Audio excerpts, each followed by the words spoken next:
Good afternoon, and thank you for joining us today.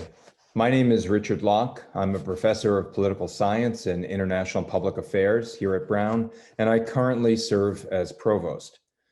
I'm pleased to be co-sponsoring the Race and in America series with Professor Tricia Rose and the Center for the Study of Race and Ethnicity in America here at Brown. And through this series, we seek to do what universities like Brown are meant to do: make accessible the scholarship that we have across our campus to addressing pressing societal issues. And through the research and expertise of the faculty like those we have participating today, we seek to advance knowledge, challenge assumptions, and inspire informed discussion and debate on and beyond our campus. And there may be no more pressing issue facing our country today than persistent structural racism. We have seen the long simmering issues once again come over to boil over the last few months, prompted by the very visible killings of Black men and women by law enforcement. And this entire period, with protests and counter-protests in the context of a highly charged political landscape, has revealed debilitating fissures in our countries. And these fissures are very much on display today, in the day after the national election. Systemic racism is a topic that far too many in our country would prefer to ignore because it can be uncomfortable or threatening, or because we lack shared knowledge or language to engage. What this series offers is 8 opportunities over the course of the academic year to gain deeper understanding of just some of the important roots and branches of racism. Guided by exceptional scholars, we will be able to learn and to question and refine ideas and perspectives on race and racism in America. It is most appropriate today, the day after Election Day, in a year that has been marked by social activism, that we are discussing race and social movements. Social movements have been essential in helping shape the United States, a country whose very founding was imperfect. Social movements have helped us try to become a more perfect union. Social movements around labor rights, women's rights, LGBTQ rights, and civil rights have advanced only through the persistence and perseverance of activists seeking social change. And while these hard-fought efforts have inspired important changes in the United States, substantial work remains, again, as is so obvious the day after the election. And social movements will remain essential to advancing liberty and justice for all. I'd like to thank our panelists today, and special thanks to my colleague, Associate Professor of Anthropology, Paja Faudree, who is today's moderator. Professor Faudree is an excellent guide since her research very much touches on these issues of social movements, especially as they impact a variety of marginalized groups, including Indigenous communities. She is not only a professor in the Department of Sociology, she's a playwright, a poet, a literary author, and is a member of the core steering committee of Brown's Native American and Indigenous Study Initiative. Professor Faudree, thanks so much for moderating this event, and I'll now turn it over to you to run the program. Thank you. Thank you very much, Provost Locke. It is my pleasure to be joining my distinguished colleagues for today's session. As the Provost noted, it's especially timely given that, as I'm sure it is not lost on anyone, we are holding this event the day after a presidential election that has been marked by many things, but at least in my mind, that means, among other things, a level of divisiveness that's nearly unparalleled in US politics, the rise of organized, overt, and sometimes violent white nationalism, and a new internationally resonant wave of activism and mobilization promoting the Black Lives Matter movement, particularly in the wake of the brutal murder of George Floyd. And finally, not only uncertainty, but also massive record-breaking voter turnout, despite the fact that we are in the middle of a global pandemic, all of which I would say makes gives the conversation today sort of heightened resonance and import, meaning that I am very much looking forward to what our panelists have to say. Today, we will hear from our three panelists, each of whom will speak for 10 minutes about race and social movements from their particular and distinct scholarly perspectives. Following their remarks, we will engage in a question and answer session. I will have a question or two myself, and the panelists may indeed have questions for each other, but we will provide ample time for audience questions as well. So we encourage you to please use the Q&A function at the bottom of your screen to submit your questions. We will do our best to get to as many of them as possible in the time that we have. We are very fortunate to have such a wealth of expertise here at Brown on the history, importance, and impact of activism and social movements, both within and beyond the United States. I will introduce our panelists very briefly in the order they will speak. Our first speaker will be Associate Professor of History and Africana Studies at Brown, Françoise Hamlin.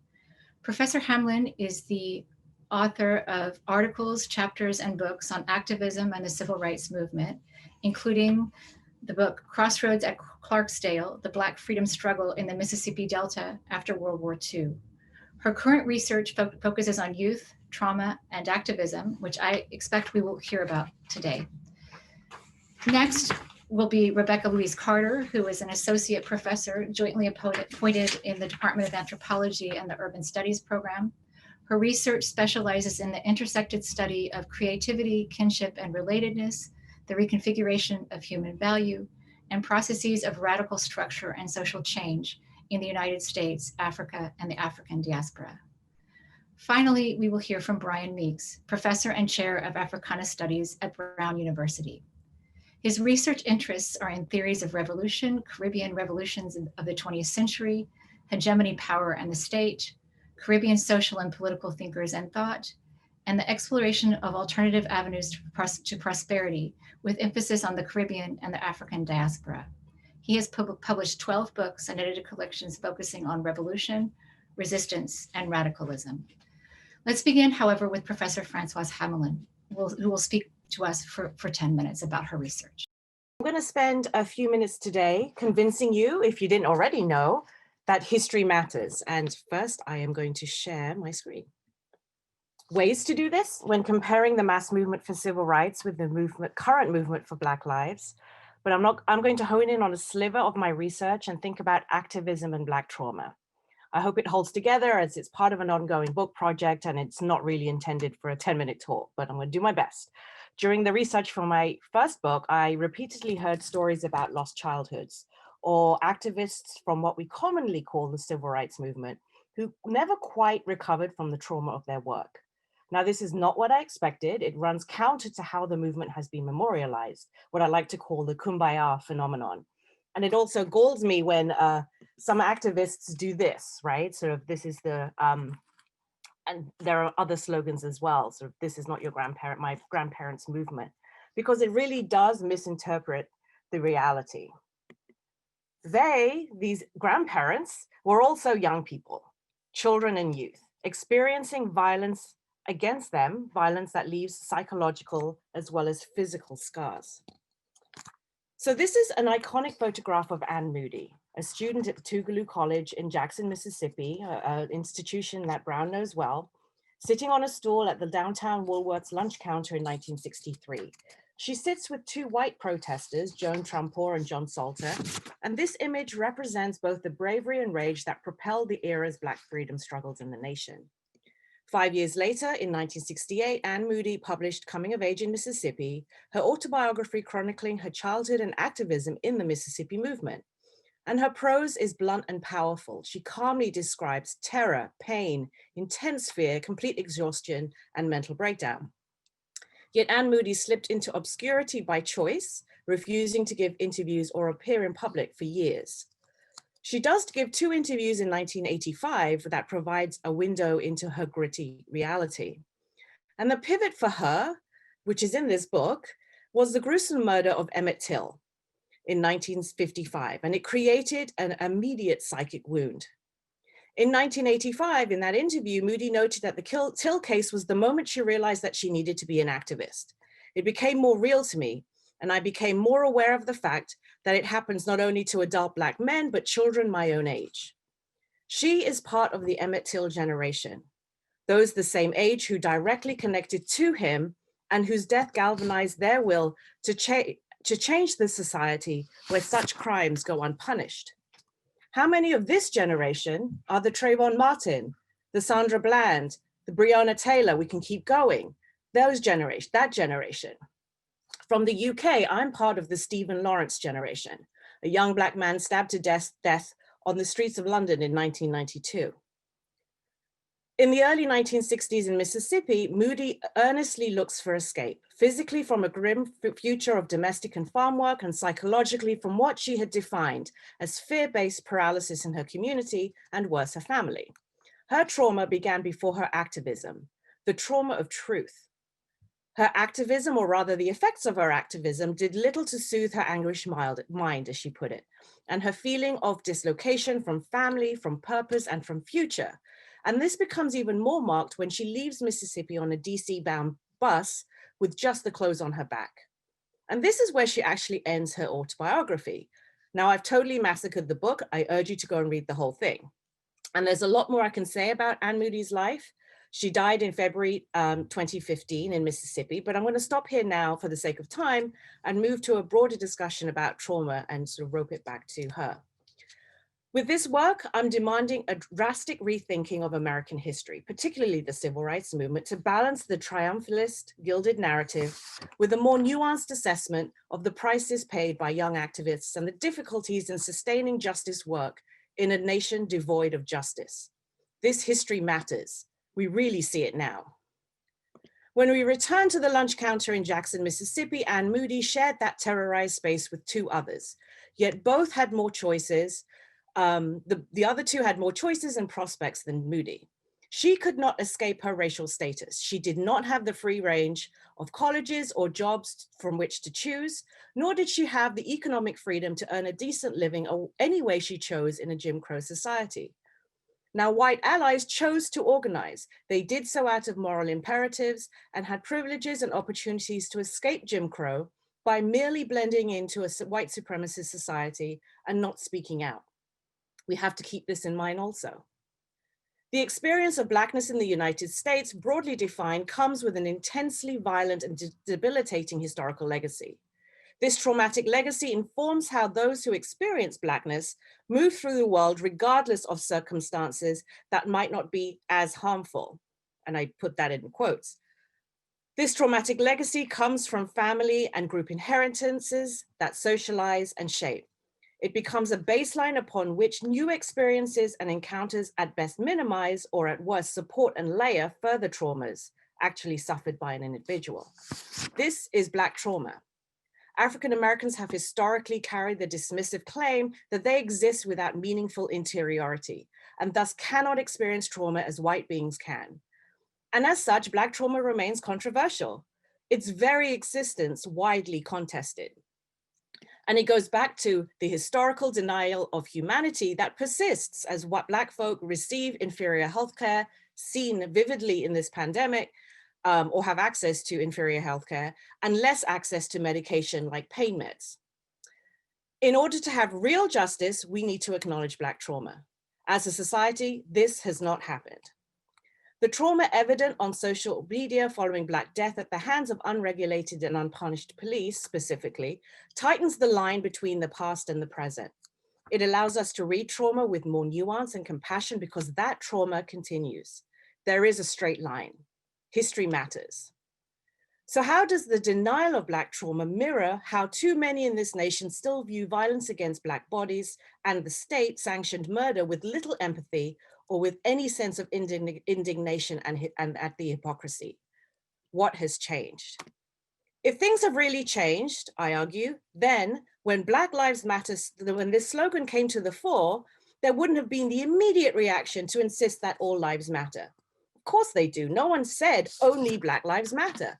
But that slogan demands a reckoning that most folks refuse to face despite the copious numbers of examples of the extinguishing of Black life with no recourse. So let us not be complacent about Black Lives Matter and what looks like strong allied support. We know that when the rubber hit the road in the late 60s and 70s, the pullback to self-interest resulted in a rollback that we've never recovered from. The election of a Black president lulled too many into thinking that all obstacles had been removed. We allowed him to be replaced by a self-proclaimed white supremacist who rolled the country back to before World War II in many ways, particularly in race relations.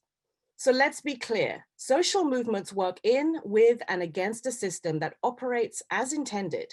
It's not broken. This is the hardest kind of work, and the pressure will always be needed all the time. It is tiring, it is exhausting, it traumatizes us, but we can have to be the change that we want to see.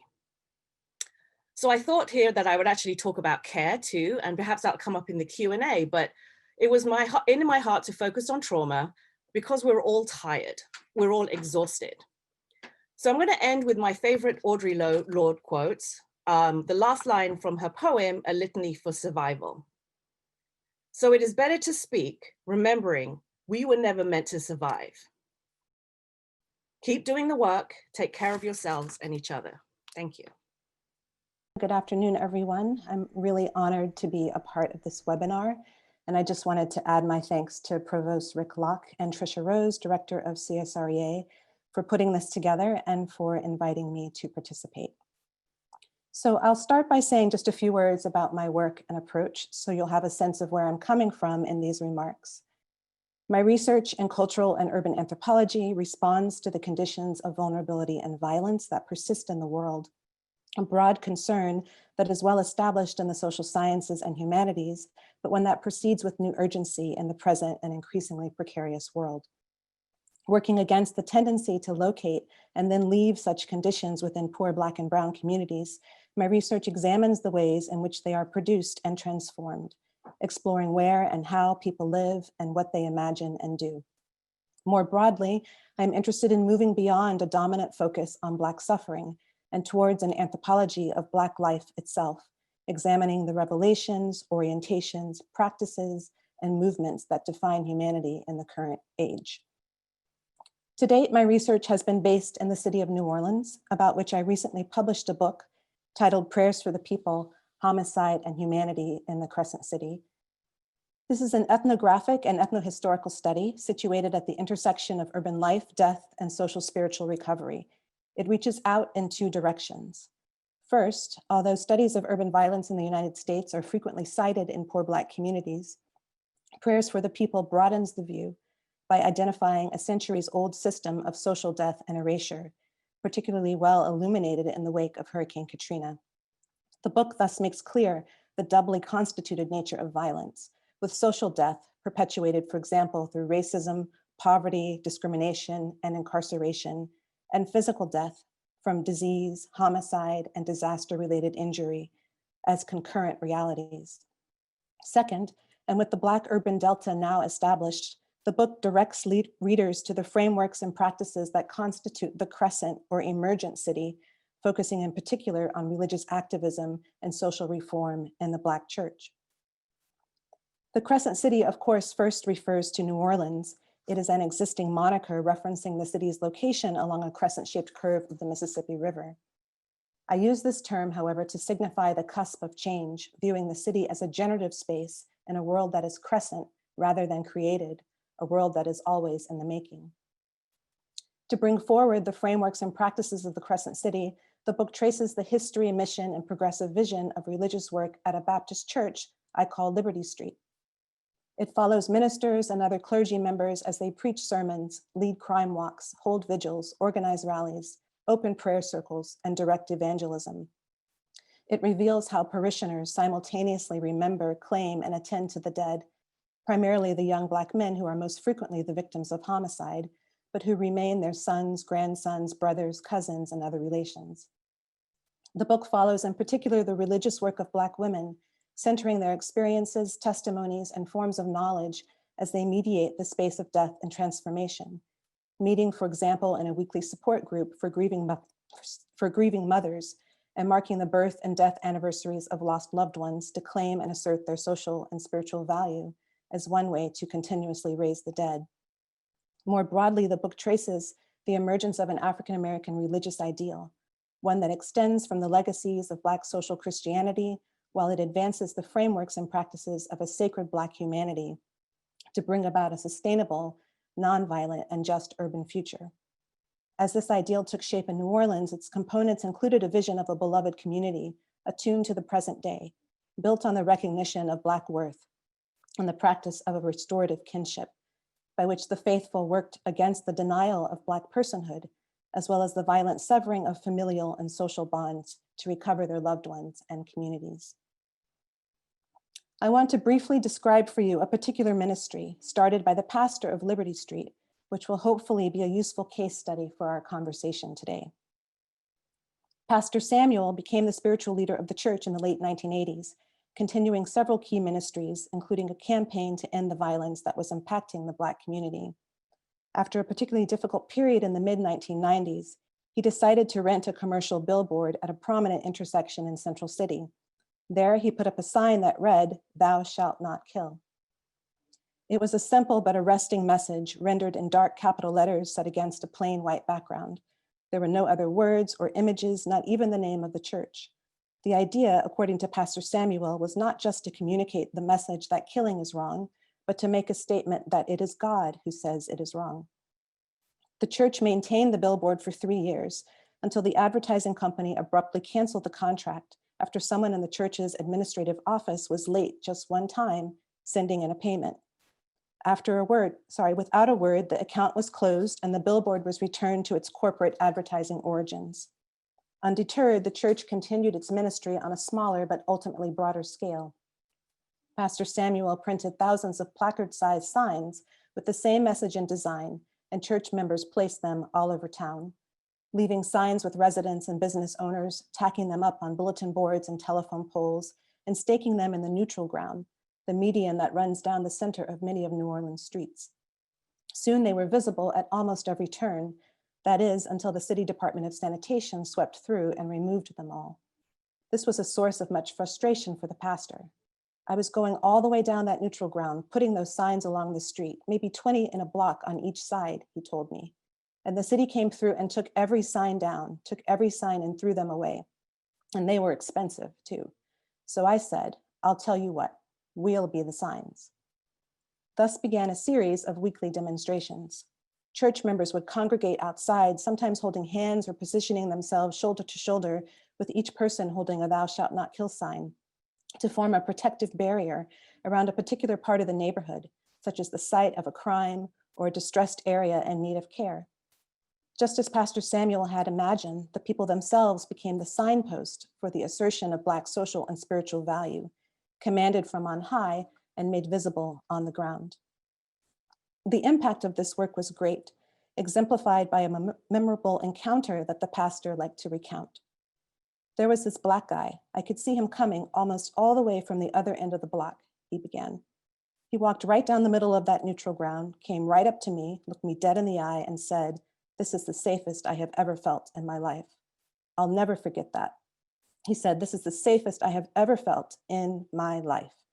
And every one of our members just stood there. They just stood there holding those signs, and it was just awesome.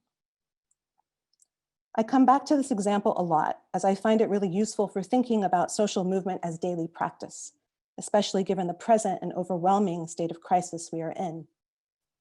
As an urban anthropologist, I am drawn first to the embodied and relational nature of these practices, the act of congregation at a particular site or crossroad, but also the assertion of interconnectedness that comes through this configuration, expressed here in social, but also spiritual terms when the actual presence of the body is not possible.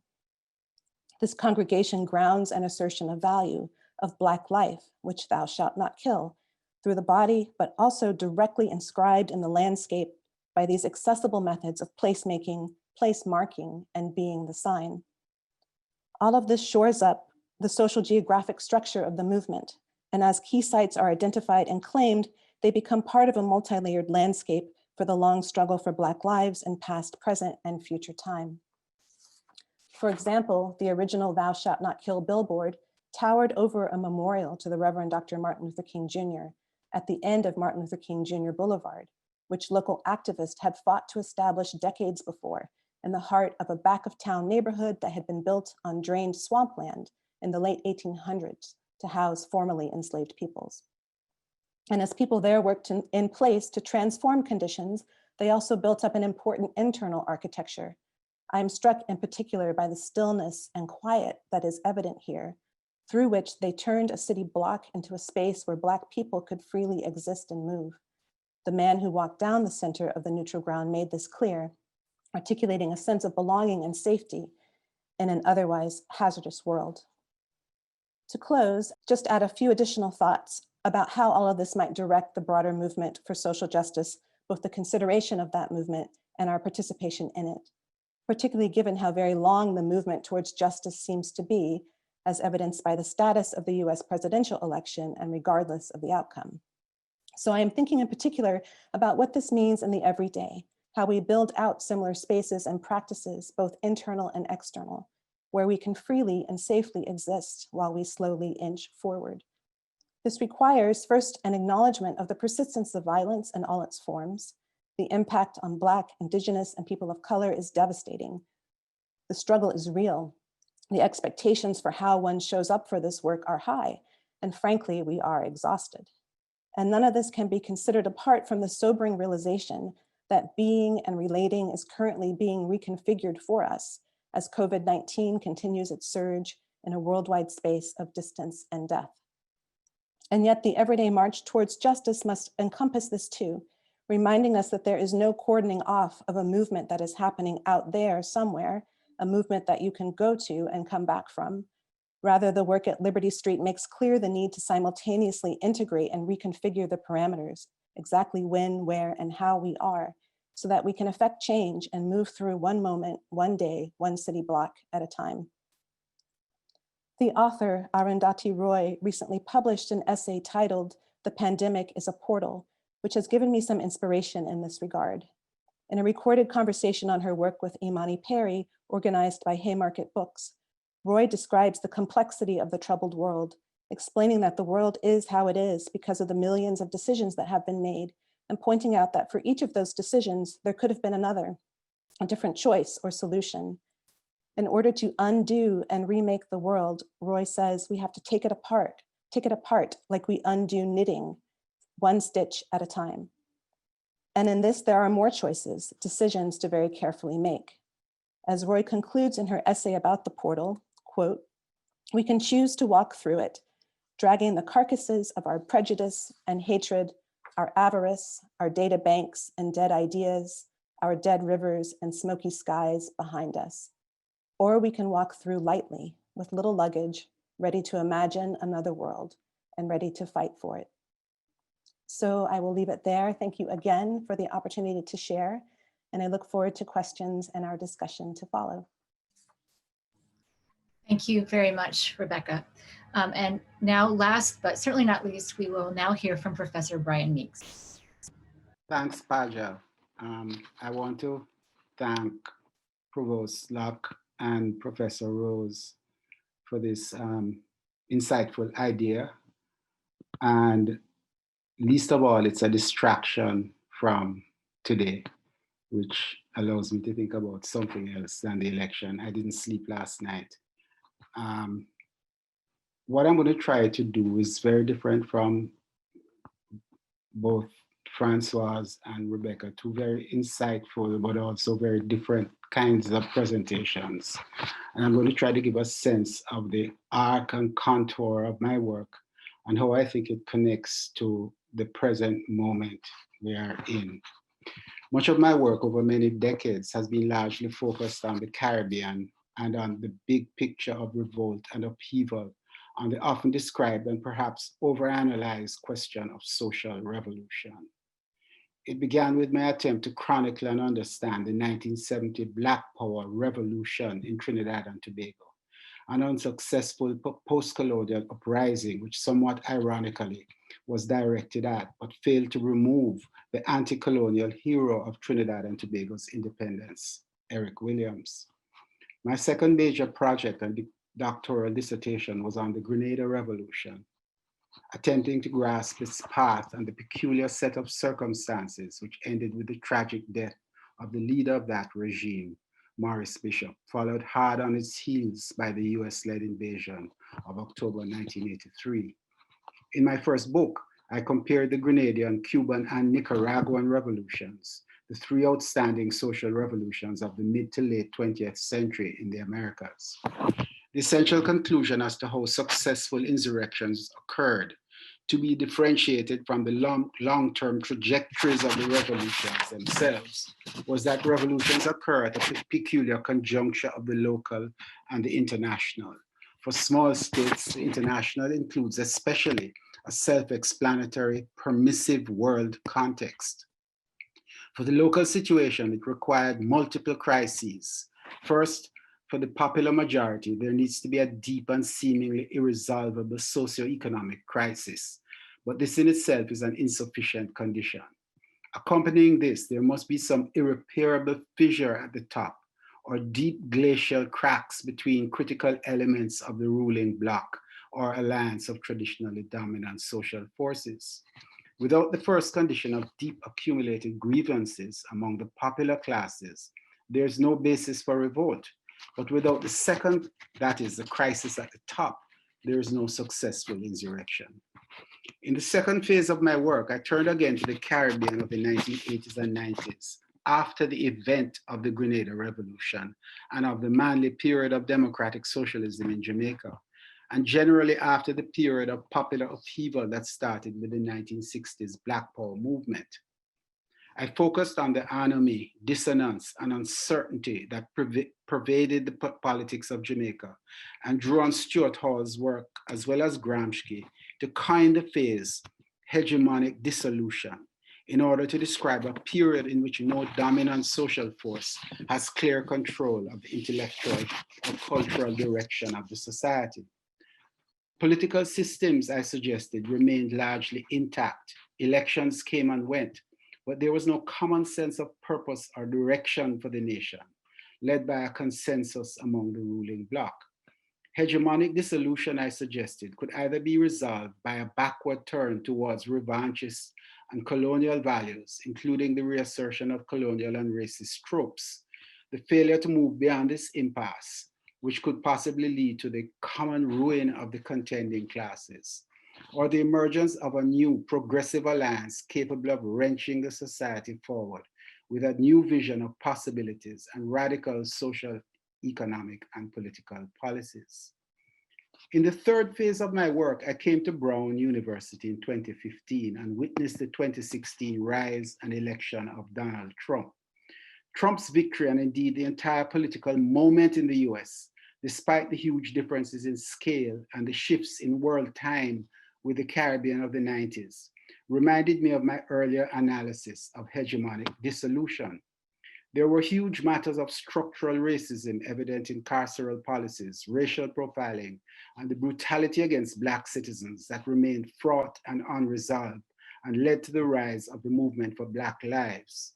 There were equally deep fissures surrounding questions of gender and sexuality, manifest in the unprecedented demonstrations at the time of Trump's inauguration. Parallel to these, though ultimately seeking alliance with Trump, and ultimately at the very foundation of his success, was an alienated white working class, which had long been experiencing eroding economic conditions under globalization and collapsing white privilege as a natural inheritance of post-civil rights battles for racial equality.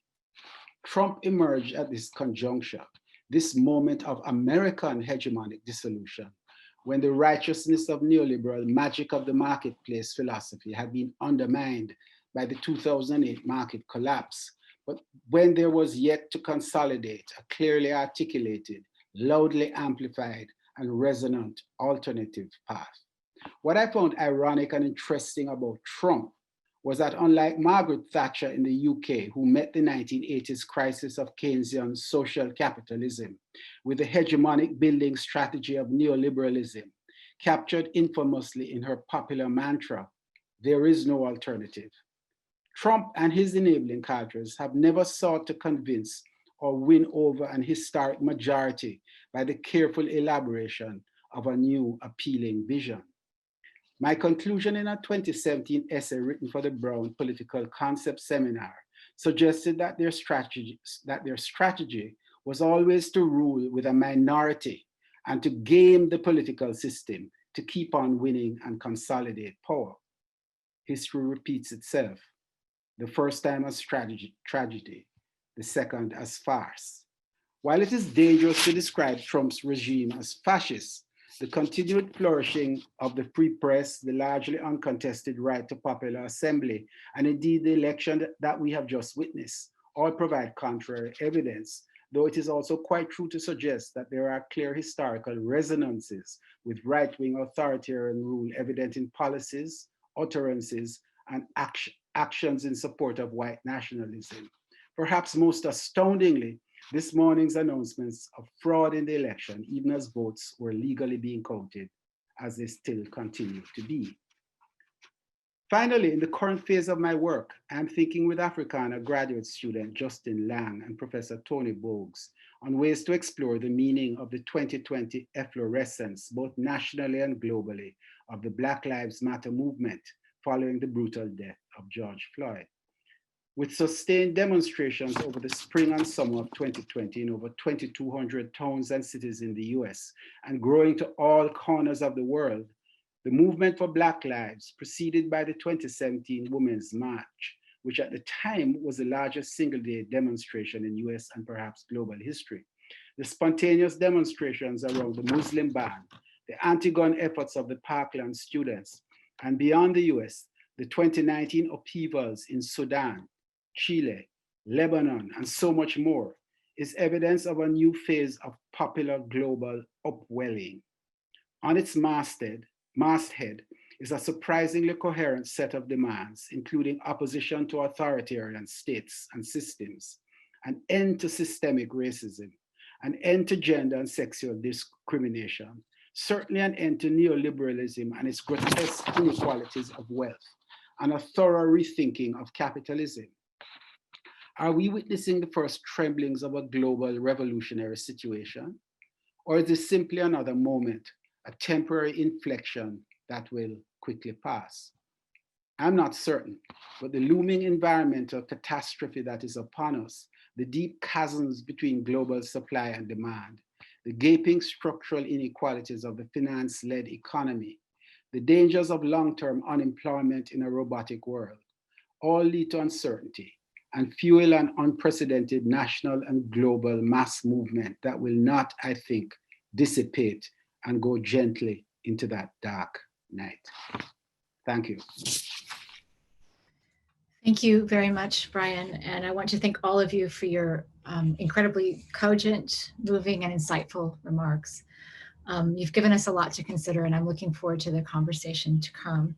However, before I move to the audience questions, I would like to pose at least one question. This is a difficult time for all of us, particularly given that as of this moment, it would appear that the election is going to be decided on very, very narrow grounds indeed. So we are in the middle of a moment of deep uncertainty where this election also seems to be incredibly momentous, given whichever way it winds up turning out. And the president certainly with his remarks suggesting fraud has only thrown further fuel on the fire.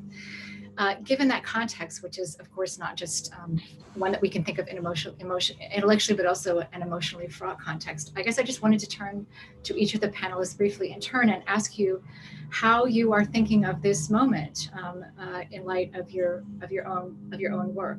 How does your research or your personal experience inform your feelings or your assessment of this particular fraught, difficult, uncertain moment? And I guess I'll just ask each panelist to comment in turn, beginning with you, Françoise.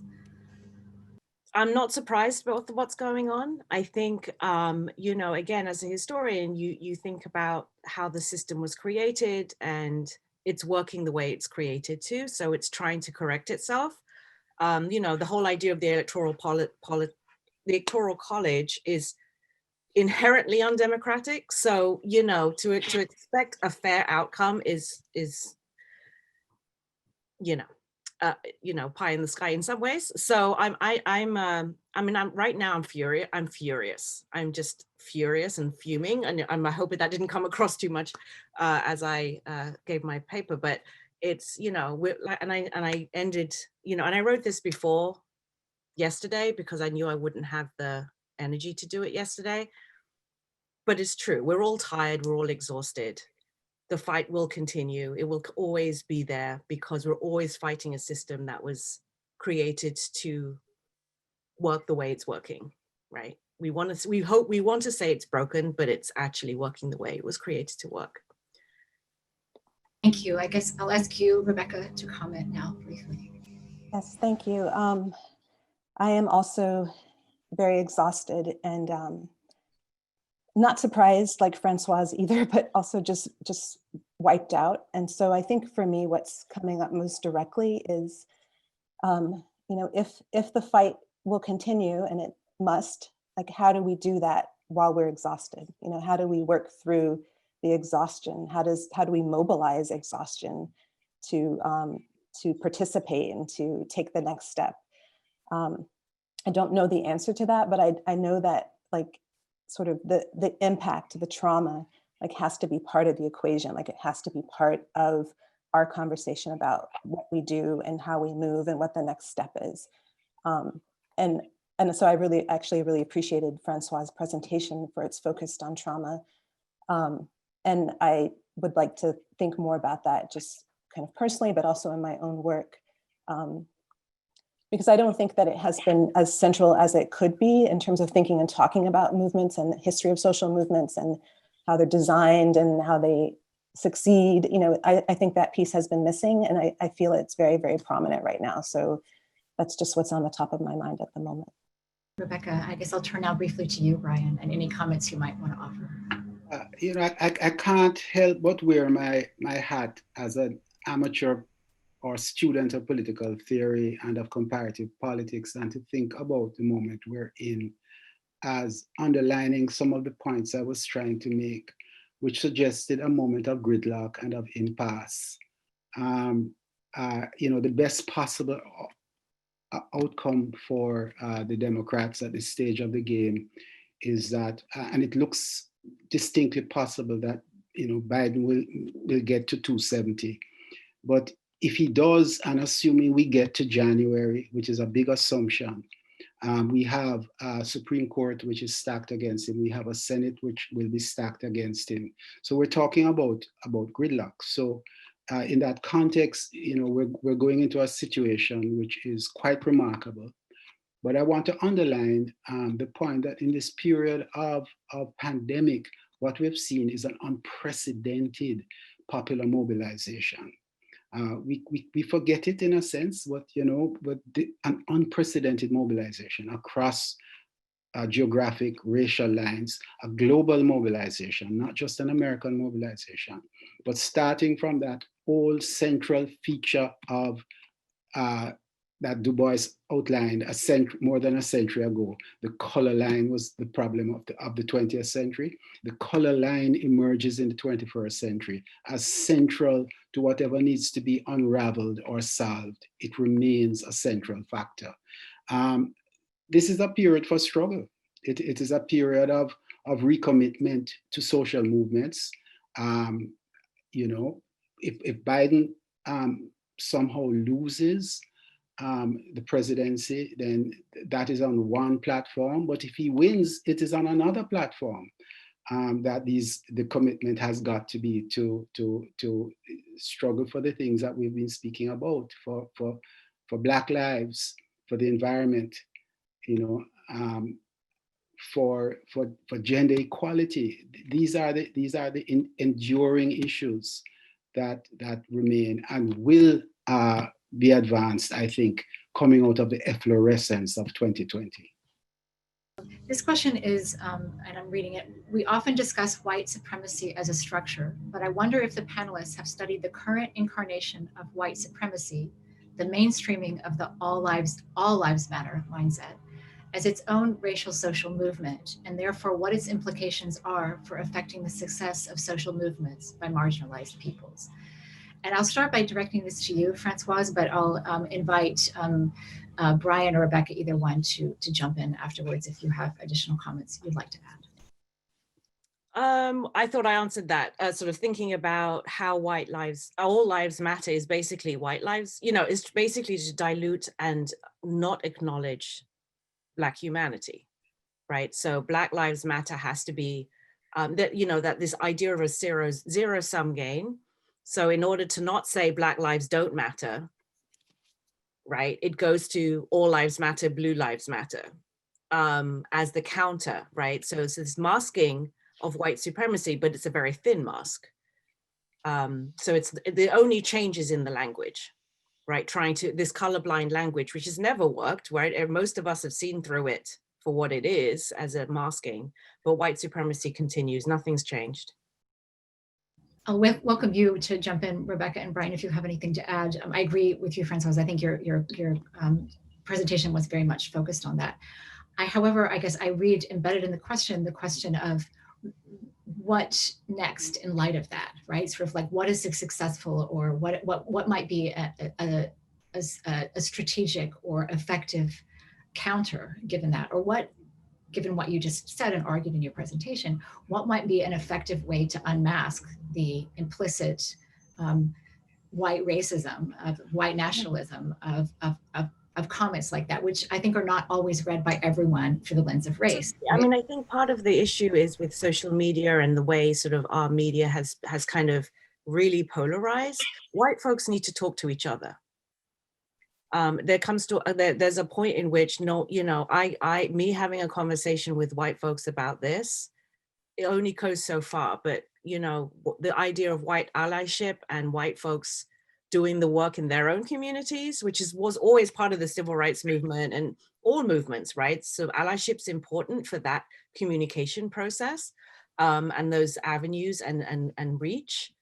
But those kind of debates happen around dinner tables, and in families and in communities and in churches and all of those things. And if you don't have that kind of access, those messages don't get heard. But yeah, that's that. Brian looks like he wants to say something. Well, I agree with everything you've said. Absolutely. I just wanted to add that what is the lesson of the spring and summer of 2020? And it is that in the act of social movement, these things are theoretically solved with boots on the street, so to speak, or people on the street. And one of the striking things of the movement for Black lives as it manifested itself in the spring and summer of 2020 was the absolute extent to which white people were involved alongside Black people. There are contradictions there are questions to be resolved, but that people put themselves on the line for equality, so to speak, and for racial justice. And I think that while of course the debate has to continue, and the obvious debate is of course we know all lives matter. That's a point of humanity that we want, but there's a problem with racism that we need to address specifically. That I think the movement is putting that on the agenda, and we will see where it goes from here. But I don't think that you can put the genie back into the bottle. The political time we're in, COVID sequestration aside, is creating a new agenda for activism, which will be the framework within which those problems will be resolved. I could just add one quick thing, which is just kind of a note about the tactics of confusion. And so, you see this in terms of the language, it forces us to restate what we said originally and redefine exactly what we mean. And that takes up time and energy where we could, be using that time and energy for other things. But you also see it in the media in terms of, how things are portrayed and how much information you really have to sift through to remind yourself of the platform, to remind yourself of how to stay on track. So, I think that this counts under that kind of tactics of confusion, and that we should be, on the lookout for that and alert to it.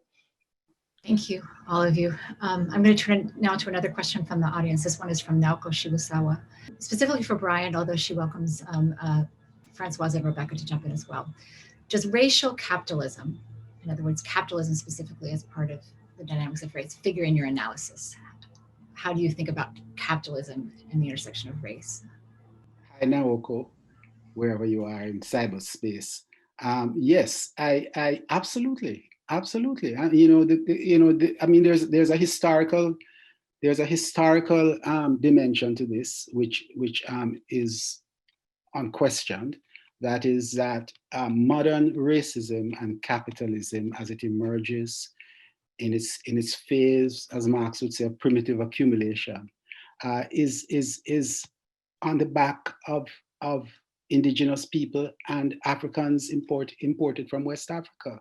There, it is embedded and entwined together, and this continues through the history of modern capitalism as we know it. There is no separation of capitalism as a sort of demand and supply-led economistic theory, and race. And that is why purely economistic theories of capitalism fail to understand its nature. Therefore, the fact that we're at the very minimum an inflection moment in the history of capital, and I leave it at that for the moment, an inflection moment, means that the critical factor that has been entwined with it all along, the question of race, is also presented as one of the critical factors which need to be addressed in that moment of inflection. I don't know if that makes sense. I think it does. Yes, thank you very much. I guess I'll turn now to another question. This one from an anonymous member of our audience. And I'm going to direct this one to you, Rebecca. To the extent that Black lives will remain endangered regardless of the presidential election's outcome, can you talk about the different types of endangerment that you foresee under each administration and the different types of mobilization and survival that those forms require? And I welcome Françoise and Brian to jump in as well. But one of the reasons I'm directing it to you, Rebecca, is I think one of the ways we can answer this is through ethnographic engagement and sort of what your ethnographic engagement thus far might tell you about how we might imagine answers to this question. Thank you. Sure. So, I think it's important to really look at the long evolution of vulnerability and violence as we also kind of track the evolution and history of social movements through former administrative periods, through different moments in time, through different regimes of power. And so I don't think that work will end, if Biden wins the presidency. It certainly won't end if Trump ends the presidency. So I think more of a continuation of thinking about how we connect backwards to what's happened before, how we are inspired by those moments in time, those people, those movements, and what we can carry forward, attuned to the present time, but also, kind of not cut off from this longer arc of thinking about social justice movements. I think the types of endangerment remain the same across all of these time periods and regimes. I mean, Rebecca basically reinforced like the whole idea of why history matters and why we need to know our history. So we pull strength from the past and those who have come before us in order to move forward. And that, there is, we create new methods and strategies, but we also are not necessarily reinventing the wheel. It's just about adjusting it for today's moment, but nothing's changed, right? In terms of the system, which is the racial capitalist system. Are you addressing anti-racism, anti-Asian racism during COVID? And I take this question, I'll recast it or contextualize it a little bit, at least as I'm interested in it. One of the things I think that this question is pointing out is that this panel is structured around a conversation that is very clearly focused on the particular violence and the particular forms of oppression and tiredness and fatigue that are the unique burden to bear for Black Americans and members of the African diaspora more broadly. But particularly the question having to do with race and capitalism certainly raises the question about how we think about other forms of racism and how other marginalized minorities are also subject to some of the same issues that you all have talked about here. I certainly don't want you or ask you to sort of speak outside of what your own research is, but I'm wondering if you could just, and I'm going to again direct it to anyone who would like to jump in. And I suppose maybe I will start with you, Brian, perhaps. What comments might you want to offer in terms of other forms of racism, and maybe specifically to come back to the question, anti-Asian racism that has a particular resonance and a particular background and a particular, institutionalized weight behind it, given some of the president's comments, that has particular resonance during the global pandemic, during COVID? Well, the short answer is yes. The short answer is, and the longer answer really is how could it not be yes? The question of racism, that is a systemic structure that deals with people in unequal and oppressive ways, is inevitably going to include and address all the people who suffer from it, whether they're Asians or Black people or whomsoever suffers from racism, Indigenous people, whoever suffers from racism. We need to struggle against this. The particular history and saliency and centrality of anti-Black racism requires a particular lens and a special attention. But it's not a special attention in the sense of, stand aside. It's a common struggle to end racism once and for all as a systemic factor in human life. And so the short answer is yes. Again, returning to another comment from a question from the audience, from an anonymous member of the audience. As scholars, how do you think of Biden's policies in relation to Black Lives Matters, and how it is going to affect the nation? I'm going to direct this one to you, Françoise, but I take the question to be asking in part about Biden's particular history of thinking about race, about policy, about legislation, and how they have, to some extent, evolved and some extent have not evolved, at least in terms of his public statements. Yeah, like I said, the whole sort of electoral political system is part of the system. So there's only so far someone will be able to go. Even if he had, a full sweep control of the Congress as well, which doesn't look like is going to happen, he's only going to be as good as the people he puts in place around him. And so those are the sort of the parts that I'm thinking about more. So who's going to be the Attorney General? Who's going to be in charge of schools? Can we have someone who actually likes children to be in charge of the schools, right? And that kind of thing. Yes, he's made mistakes, but he's also aware of them, right? He's been made aware of them. And so I would much prefer to put my hat in that than the alternative. So I never think of the presidency as just one person. It's the person and the team they put in place. And so that's how I would evaluate, how he does and what happens. But again, it depends on how, as Brian said earlier, the gridlock that's going to happen, right? What is he going to be able to do with a gridlock government? So yeah, that's what I would say. I'm going to sort of group together two questions and begin by asking you again, Professor Hamlin, to answer, but again invite either Brian or Rebecca to jump in. And it's the combination of two questions that really returns us to questions of whiteness.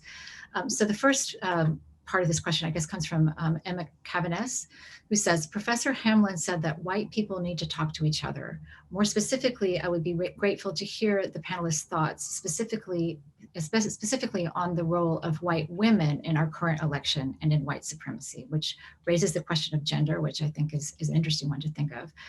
Related to this question was a follow-up question from Cass Cleat, who says, with apologies, the panelists may misunderstand my question.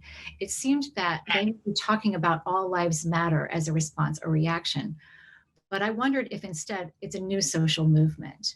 They are saying nothing has changed, but I wonder if it's new. So again, I would ask you first to take a first stab at this, Françoise, but Brian and Rebecca, if you would like to jump in, that would be most welcome. I don't think all lives matter is new. I think it's a new configuration of the same old. So in that sense, no, I don't think there's a social movement for white supremacy. White supremacy is the system. The system is white supremacist. So there's the social movements to change that and to shift that, but not necessarily to maintain the system. The system is designed to protect itself. So there's that. And Emma's question, Emma's a student, a former student. So and I think we've had that discussion ourselves in class. What do I think about the white women turnout? Disappointed, but not surprised again, right? I mean, it's the idea of, you know, white supremacy also incorporating a patriarchal system and sort of that sort of internalizing of it, that generates the need to vote against your own interests at every point. And that's just more of the same. You know, racism is taught in the home and in the family. So the core of it's there, right? And when we talk about slavery, usually there's sort of the images of the white slave master, right? But there are so many studies now of, you know, historians doing the work showing how white women were as oppressive, if not more, right? Because of the sort of the very close proximity to other women, Black women in their midst, right? The women who actually did all the work in the home. So am I surprised with what's happening now? No, because we have historical, you know, evidence to show that this is the system working as designed. I guess I'll turn now to another question from the audience by LKS. Professor Louise Carter, you brought up a beautiful point about how to mobilize exhaustion. I am definitely feeling that exhaustion and would love to hear all of your preliminary thoughts on what that could look like. Thank you for all of your labor. So I will again say, Rebecca, I'll ask you to take this question, but I welcome you, Françoise, and Brian to jump in if you have additional comments you'd like to add. I don't know that I actually have an answer. It's something I'm struggling through myself. I think, you know, my going to that idea of mobilizing exhaustion is it's because we have to, you know, like that's where we are. And, you know, unless we attend to that and do something about that and move through it in a way that's productive and supportive and protective of who we are and what we care about, then, you know, I think we're kind of toast. And so I think, I mean, one thing is to kind of like think about what our expectations for participation in the movement are, like what that looks like. You know, how you're supposed to show up, what the expectations are. Are you supposed to be on the front lines? You know, what are you supposed to do? How are you supposed to engage? And maybe broaden that to include the possibility that if you're at home crying, you're still participating in the movement on some level. And, you know, I don't know, I'm just throwing this out there as something that maybe we can think about. But I think that would maybe help broaden the space of participation and help people feel included in something. Whereas, you know, it's somewhat cast in the larger sort of sense of the media as it has to look this way, and you have to kind of show up in this kind of fashion. So that's just one thought that I have about creating space for that, creating space for grief, creating space for sorrow, creating space for exhaustion, creating space for rest. Can any movement in this present moment be successful without violence? Further, can the panel comment on the contrast between the constant calls for Black people to protest peacefully as armed movements, a la Proud Boys are called to, again, quoting from the president, stand by. A question asking about the role of violence and the centrality or not, therefore, of violence? The logic of social and political movements that want to bring about change is ultimately to convince majorities of people, ever greater coalitions, of the righteousness of the cause. And to that end, you try to operate in a peaceful way. I mean, this is the King tradition. This is the Gandhian tradition in many respects, in which you show by not just by your words, but by your actions, the just nature of your cause. And obviously, but the question remains that in a complex situation, as say, for example, in the South during the 60s and the civil rights period, they were the deacons of defense. So in other words, on the one hand, there was peaceful, an attempt to be peaceful, but on the other hand, without the deacons, many people who lived to fight another day would not have lived to fight another day. So violence is always dangerous and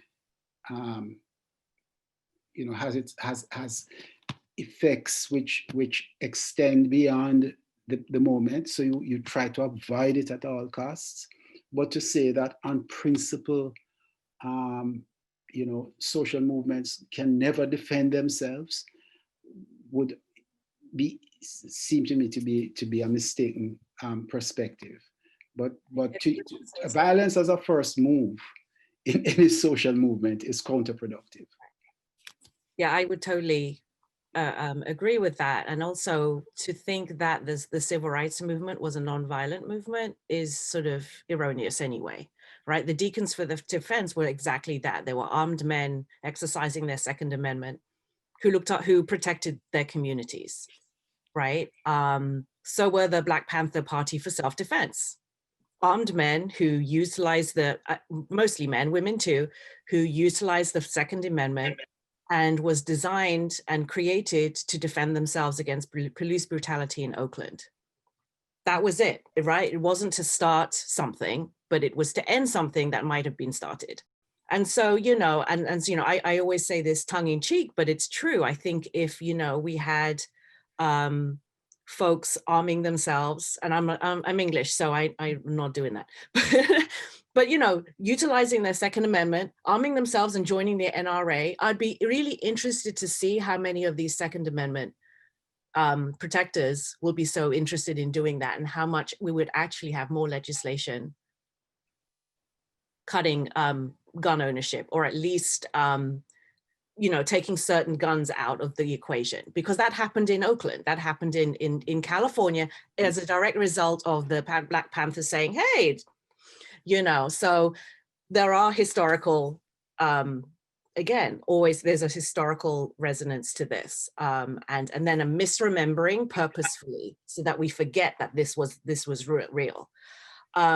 So yes, I think it's suicidal for social movements to go against the state, because the states are created to defend themselves, and they will.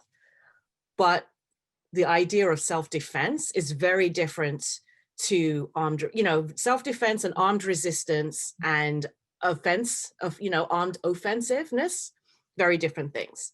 And folks want to believe that the Black Panthers were violent, but they weren't. They were all about self-defense, but were willing to match like with like, but only if provoked. And they were provoked, so. Thank you. I'm going to ask a question that is sort of related, especially since Brian, in your answer, you invoked Gandhi and King, as does this question. I'm going to direct it to you, Françoise, because I think a historical perspective is perhaps the most immediately relevant. But I would welcome you, Rebecca, as well, to jump in, particularly as concerns whatever ethnographic insight it has to offer us. The question is this, from Tom Grover. Gandhi and King relied partially on moral outrage by the majority. Why has that outrage disappeared? And I guess I would also add a related question, which is, has that outrage disappeared? How do you think about the sort of outrage of the majority and how that is affecting our current moment, which I think, at least in my mind, also relates to questions of violence and nonviolence? I don't think the outrage has disappeared. And I think the idea of, you know, we have to again remember that when King was alive, people hated him, right? So he wasn't this iconic person that has the resonance he has now. People hated him. So he doesn't, you know, so now, you know, we even have conservatives who quote King, right? Because it serves their interest to have, you know, it's easy to, I always say this in talks, it's easy to make someone a hero when they're dead. And that's what happened to him. So, you know, they can say, well, look, he said this, so why are you doing this? It's like, well, you know, let's be clear that you didn't like him then and you wanted him dead. I forget, you know, I went on that tangent and I forgot the question, but that's sort of the, you know, the idea of the moral outrage was there, it's still here, but what's shocking to me, which is part of this sort of undereducation of the population around their own history, is that there isn't more moral outrage, because there should be. This should not be a closed election. And that's why I'm angry, because this shouldn't be this close. The question kind of implies that perhaps, excuse me, moral outrage has not disappeared, but it certainly seems like it has, right, to certain segments of the population, or when you look at the popular press or the media coverage, like, so I think that's something to just kind of pay attention to.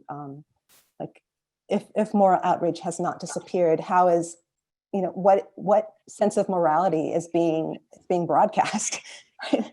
Like, you know, where does that come from, and how is that like impacting sort of how we understand the current moment, and also how that impacts people in terms of their decisions, you know? I'm going to ask a question that sort of synthesizes some other questions I see, but also sort of brings me to one of my own. In the back of which is the question, I guess I would say, is, are you hopeful? If you're so hopeful, why? If you're not, why? And the question, I guess, would be something like this.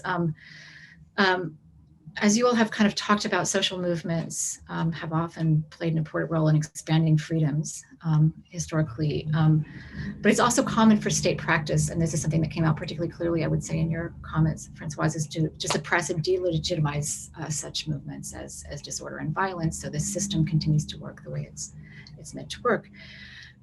In that context, I think often of this quote by Martin Luther King that the previous president, Barack Obama, did so much to popularize: the arc of the moral universe is long, but it bends towards justice. And at least I find myself asking, does it bend towards justice or does it not? Like, where are we in that arc? Is this a setback? Is this like we misrecognize the nature of the arc? So I guess I just kind of want to turn it to you, sort of like, where does this current moment leave you in terms of thinking about the sort of long march of where we're headed? What makes you hopeful, if you're hopeful, and if so, why? What do you feel less hopeful about? And if so, why? And I guess, Rebecca, I'll start with you, Brian, since you were sort of the last one to offer some comments. There are things that make me hopeful. And I come back to the Black Lives Matter movement of the summer. This makes me extraordinarily hopeful. But then I think about, you know, last night's election, you know, which in the end will probably end up with Joe Biden getting more votes than any contestant in the history of American elections, and he may actually win. But you know, you're talking about a good, you know, half of the population, a certain of the voting population, which is willing to support the worst possible things, or willing to put up with it for ends which are difficult to discern. And that leaves you with you know, the feeling of two Americas, of literally two Americas, one in which an alternative reality exists, a world turned upside down. And the question is, there's another America, which you know, in which many of us think we live, and which we maneuver, in which people are decent, and in which they're thinking about questions of race and questions of equality, and looking to find ways to include.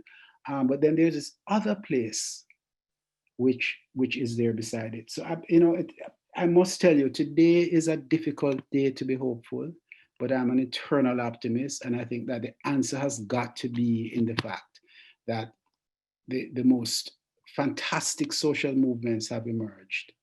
And that if those movements had not emerged, perhaps the present political setup, which has some limited possibilities in it, may have gone a completely different way.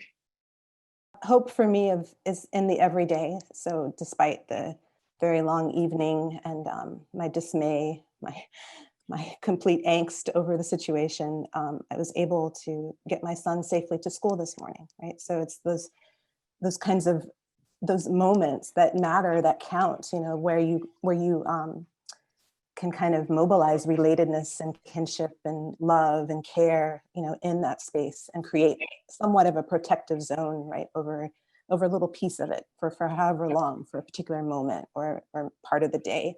But on the other hand, I am a little hesitant to sort of talk about hope, because I mean, we sort of like, we go to that question frequently, you know, like, what are you hopeful for? As if to suggest that there's some place or some moment that we will arrive at, right, where that we've hoped for, and we'll suddenly arrive there and everything will be okay. And so instead of this arc of moral justice, I actually kind of think of it as a pendulum. You know, we're in this dark period. We might swing back the other way, but guaranteed we're probably going to swing back another direction. Like, you know, so how do you ride with those shifts? Like mobilizing the everyday to kind of ride with those shifts and do what you can in the moment. It's kind of where I'm at right now. Yeah, I believe that I like the pendulum, and I've used that too. What it unfortunately seems is that, you know, having a Black president moved the pendulum so far that the swing back has been extreme too. So I was like, you know, so that part actually I'm not optimistic about, because I don't think that swing back is finished, and I think that's what we're seeing. Well, where Brian's an eternal optimist, I'm not. So yeah, and the history doesn't support optimism really. So I don't know. I mean, I think you're right, Rebecca, that we have to find our joy and survive and, you know, be around each other and, you know, create these communities of care which exist. And we're very lucky in Rhode Island to be in a space that we can do that. I worry for those in other parts of the country that cannot. So I recognize the privilege we have to be able to do that. And sort of, you know, thinking about the people, you know, in New Orleans, that I know in Mississippi, where I could not raise my son there because that I couldn't guarantee that they would be safe. And that scares me, and that's, I think, has gotten worse because this entrenchment and this just entrenchment. I mean, the fact that, you know, Rhode Island barely passed the amendment to the state name, right? That just shows sort of, even in our midst, we're living with, you know, we're barely a blue state, barely. And Cranston's, you know, re-elected or elected another Republican mayor, you know, it's so that sort of level of care and concern, I think, is really going to be important in just kind of, you know, making sure that we can protect our children, but also continue our lives and live with integrity and do what we need to do. And I think, you know, thinking about going back to Brian's optimism, the fact that we're having this webinar wouldn't have happened, well, it wouldn't because the technology wouldn't be there, but none of us would have been in the academy 50 years ago to have this. So there has been progress, right? So there's a difference between progress and the sort of the costs of that. I think we're sort of coming to witness is, you know, it all comes as a cost. You know, we're paying for the price of having the first Black president. But we're still here and we have work to do. I too am very mindful of the fact that however this election turns out, we are a deeply divided nation. And there are people who disagree strongly with what I think is right and who I think would make a good president. And that fills me with, as you were kind of talking about earlier, that fills me with a deep just a vast amount of dread, and because that means not just this election and not just the next 4 years. I mean, that is a much longer term issue that we will all have to deal with. On the other hand, I just want to say I am very hopeful about the fact that there have been nearly 300 people at times who have been part of this conversation today. And we are here today on a difficult day for all of us, having a conversation together. And I'm just mindful that hopefulness is not just, hopefulness can be made. It is ours to embrace and create. So I hope that the collective sentiment shared implicitly by everyone who's here taking part of this conversation can help us turn towards that, even if it's not going to necessarily permanently affect the moral arc of the universe and bend it towards justice. It will do what it can to try to. Well, I think I've said what I wanted to say, Paja. In a sense, you encapsulated much of what I would like to say in that, you know, I'm not filled with blind optimism, but I do think that what we are seeing, and this has run through everything I've said here today, the story is not just the story of a sort of entrenched conservatism, but of a movement which is growing and which manifests itself in different ways and is not united under a single slogan, and is global. It's not just in the United States. And I think that if we begin to see its outlines, then we begin to see possible ways in which we might begin to think beyond the crisis of division in the United States and this absolute impasse which seems to exist. It lies in organizing. It lies in programs that can take us into a better place, a place which we have conversations like this about in formulating. Yes, I'll just add that I'm really grateful for this conversation. It's been really helpful for me personally, but I also just am so encouraged by the numbers of people that are on the call and thinking about how this conversation might feed into other conversations that people are having in different settings across the wide span is encouraging. But I did also want to note that this particular moment of COVID-19 makes mobilization really, really challenging. Like it makes it hard for us to connect, for us to kind of build on relatedness as a tool. And as much as I enjoy these Zoom sessions, I think, the platform was handed to us. And so I just have a kind of a call out there for us to be inventive and creative, to kind of think about how we can connect to each other more directly as this continues to unfold.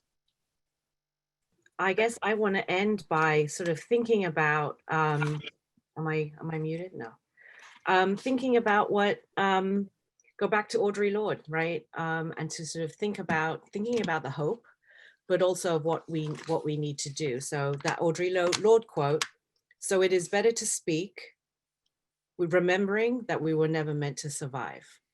And that's a call for action in her day and for us too. So I'm going to let her have the last word. Thank you. I want to just close by thanking all of you, our audience members who joined us, particularly those of you who volunteered questions. We couldn't have had this conversation if it had not been for your thoughtful, incisive, and passionate questions. So thank you very much for that. I also want to thank the various people who made this event possible. In particular, I want to thank all of the staff at the Center for the Study of Race and Ethnicity in America here at Brown, and in particular, Tricia Rose. And also the Provost's office, and in particular, Rick Locke, for conceptualizing this series and also making it possible. Also to Media Services and University Events for their support, for their panelists, and for our panelists, and also above all to our panelists, to our wonderful panelists, for their important contributions and for their thoughtful, engaged comments today. Thank you, everyone.